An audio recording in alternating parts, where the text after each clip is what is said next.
Hello everyone मु लोपामुद्रा स्वागत करुच्ची मो चैनल ओडिया एजुकेशन नेटवर्क। तो पिला माने आज आमे पढ़िबा षष्ठ श्रेणी विज्ञान बहिर गोटे विषय जार नाम होची प्राकृतिक घटनावली। तार आज पाठ्यपुस्तकस्थ प्रश्नोत्तर आज आलोचना करिबा। तो चलो जिबा प्रथम प्रश्न को। प्रथम प्रश्नटी देइची तळे वाक्य गुडिक पढ़ एवं खातार लेखि ठीक वाक्य पाखे ठीक चिन्ह देबा एवं भूल वाक्य पाखे भूल चिन्ह दियो। तो क नंबर प्रश्नटी देइची जल सबु स्थान रे तरल अवस्था रे मिले। उत्तरटी भूल अछि कारण आमे जानिचे जे जल साधारणतः तीनोटी अवस्था रही थाए कठिन तरल गैसीय। तो जल कठिन अवस्था रे मध्य मिली थाए जेमति कि बरफ। तो केतेक कौन अंचल रे बरफ मध्य थाए। तो सेथिबे जल सबु स्थान रे तरल अवस्था रे मिले नाही। खरे देइछि ओदा लुगा बाष्पीभवन प्रणाली रे सुखे। उत्तरटी ठीक अछि कारण आमे जानिछि जे जेउ प्रक्रिया रे आपे आपे जल बाष्प होई वायुमंडल रे मिसी जाए ताको आमे बाष्पीभवन कहिथाउ। तो ओदा लुगा जेतेबेले आमे सुखै देइथाउ सिए भी आपे आपे सुखी जाई थाए। तो एई बाष्पीभवन प्रणाली रे ही सुखी थाए। तो से उत्तरटी ठीक अछि। ग नंबर देइछि पोखरी जल बाष्पीमोचन प्रणाली रे जलीय बाष्प हुए। उत्तरटी भूल अछि। तापर देइछि भूनिम्नर पानी बाष्पीमोचन प्रणाली रे जलीय बाष्प हुए। उत्तरटी ठीक अछि। व नंबर देइछि पंखा तळे लुगा सुखाइले शीघ्र सुखी जाए। उत्तरटी ठीक अछि। तो एक नंबर तो प्रश्न आम आलोचना कले। एबे जिबा आमे 2 नंबर को 2 नंबर देइछि बंधनी मध्यरु उपयुक्त शब्द बाछि शून्य स्थान पूरण कर। आइसक्रीम जलर डैश अवस्था। ऑप्शन ए देइछि कठिन ना तरल ना गैसीय ना प्लाज्मा। तो केउ अवस्था एटा आइसक्रीम होउछि कठिन अवस्था जलर कठिन अवस्था। तापरे ख नंबर देइछि जल आपे आपे जलीय बाष्प हेबाकू डैश प्रक्रिया कहंती। मु एबे किछि समय पूर्व कहली जेतेबेले आपे आपे जल कोन होई थाए जलीय बाष्प होई जाई थाए सेतेबेले ताको कोन कहै जाय बाष्पीभवन प्रक्रिया। ऑप्शन ए कोन देथिला बाष्पीमोचन ना बाष्पीकरण ना बाष्पीभवन ना उच्छेदन। हम लिखिबो बाष्पीभवन।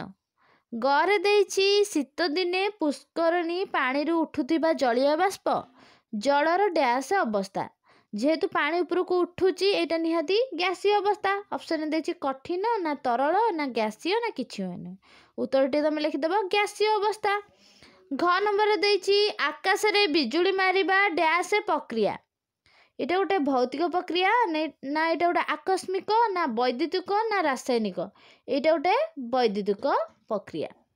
व नंबर देछि गछ डैश रे थिबा जल व्यवहार करे भूपृष्ठ रे ना भू अभ्यंतर रे ना वायुमंडल रे ना वर्षा रे। तो गछ जेहेतु से चेर साइज रे कोठु आनिबो भू अभ्यंतर रु। तो उत्तरटी लिखिबो तमे भू अभ्यंतर रे।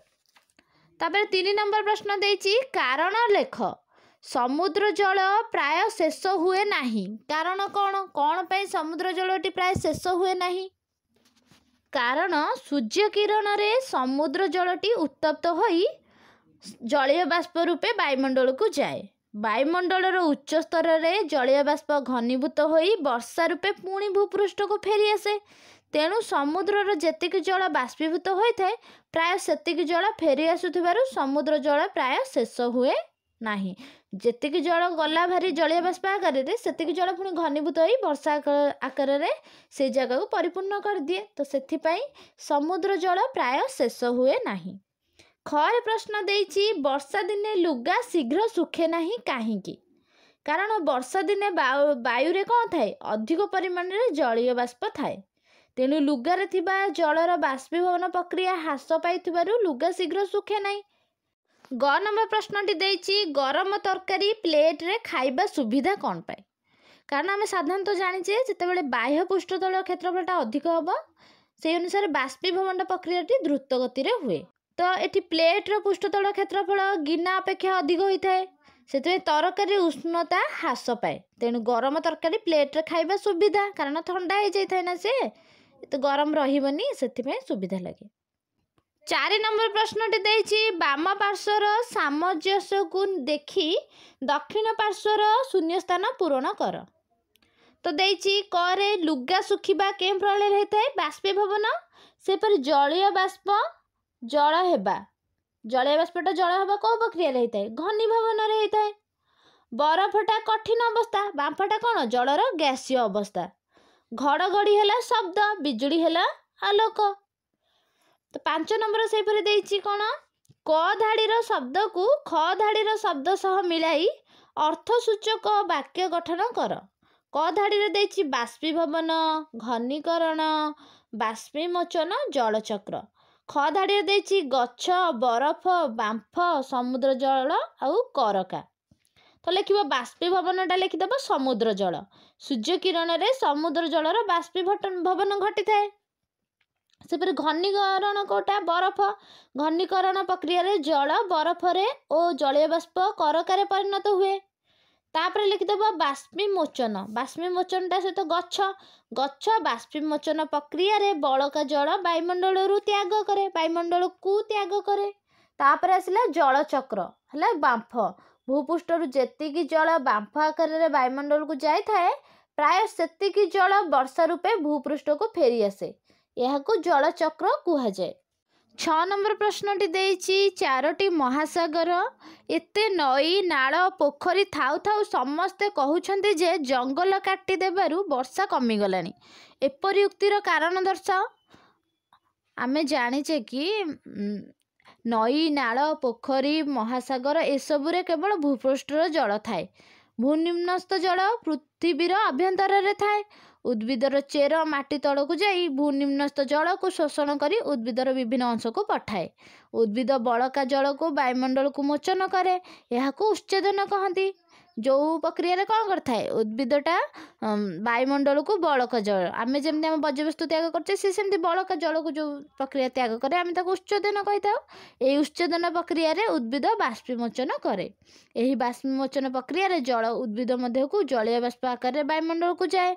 आम वायुमंडल जेते उपरकू जीवा ठंडा अनुभव करवा तेणु यही जलीय बाष्प उपरकू उठी ठंडा होई जलबिंदु रे परिणत हुए। यही जलबिंदु वर्षा आकार भूपृष्ठ को आसे।